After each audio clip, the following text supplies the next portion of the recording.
ვარ მაია ცანავა, სპეციალობით ვარ ინჟინერ ფილიპოს ტექნოლოგი. დიდი ხანია მუშაობ აფხაზეთის სტრუქტურებში და სამსახურთან ერთად მაქვს ჩემი გატაცება ბავშვობიდან.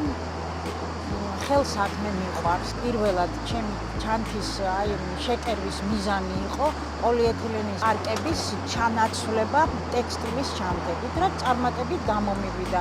შემდეგ ბუკლეტს გავაკეთე ამის შესახებ და მონაწილეობას ვღებულობდი სხვადასხვა დასუფთავების აქციებში.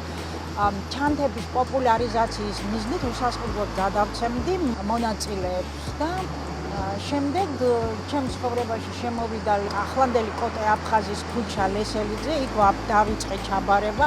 მაშინ სხვა ტექსტილზე მუშაობდი, ეხლა ანბანზე მუშაობ.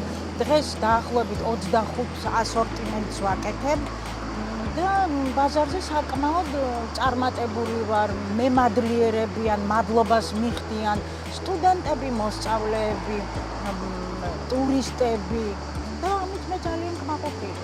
ბავშვობაში სამეგრელოში გავიზარდე უდრიდის რაიონში. ხომარას ერქვა ლაგუჯი და ინსპირაცია იქედან ავიღე, ასე ვთქვათ.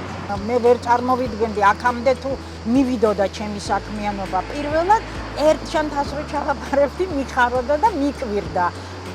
მაგრამ მე თანდათან გაიზარდა რაოდენობა, რომ აფხაზეთის სავალჭო პალატა ძალიან დამეხმარა. დღეს მე ეს რო ვარ, ეს მათი დამსახურებაა.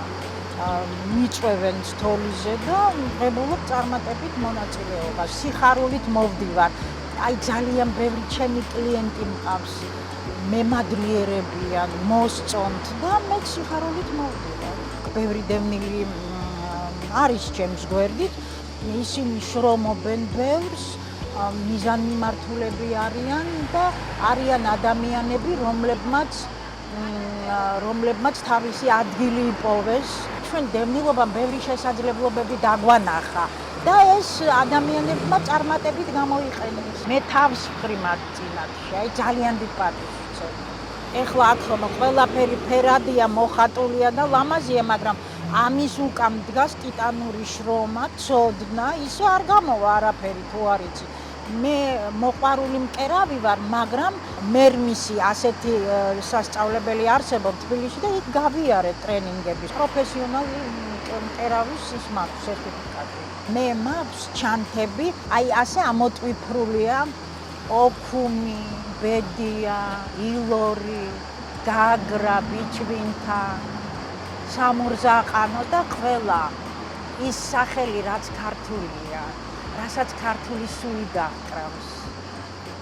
რითაც ჩვენ შევალთ აფხაზეთში. ეს აუცილებლად მოხდება.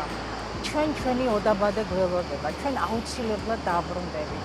მე ყოველთვის ვწერ აფხაზეთი საქართველოა, ჩვენ დავბრუნდებით. ჩანთა ასოცირდება ადამიანის ყველაზე მნიშვნელოვან ცხოვრების საფეხურთან. ქედან დავიწყოთ ჯარისკაცის მამის ხურჯინი. უკრაინის ომის კადრებს რო გვიჩვენებენ, დედა მიდის, ჩანთა ხელში უკავია და ორი ბიჭი მოყვება უკან. ჩემი თამი მახსენდება ხოლმე ამას რო უყურებ და კიდე დემნას კუბოკრული, შავი კუბოკრული ჩანთა, რომლითაც მან ძეგლი დაუდგა აფხაზეთის დევნილობას. რო გადადიან აქედან ჩვენები, ხო მიდიან, სარგემ უნდათ, მაგრამ დიდი ჩანთა ჭირდება და მქონია მე ესეთი შემთხვევები, უკეთებ ჩანთებს და მიახვდა, რა თქმა უნდა, ის იქ შეუმჩნეველი არ რჩება. მე ღრმად ვარ დარწმუნებული და ეს ასეა, აფხაზეთის ოჯახებში ინახება ჩემი ჩანთები, როგორც რელიკვია და ჩვენ რო დავბრუნდებით, კოლექცია გამდიდრდება თავისთავად. ტურიზმი სოხუმში მოგეხსენებათ, როგორ განვითარდება ახლა ქალაქის განვითარებასთან ერთად და მაშინ ეს თავის როლს შეასრულებს.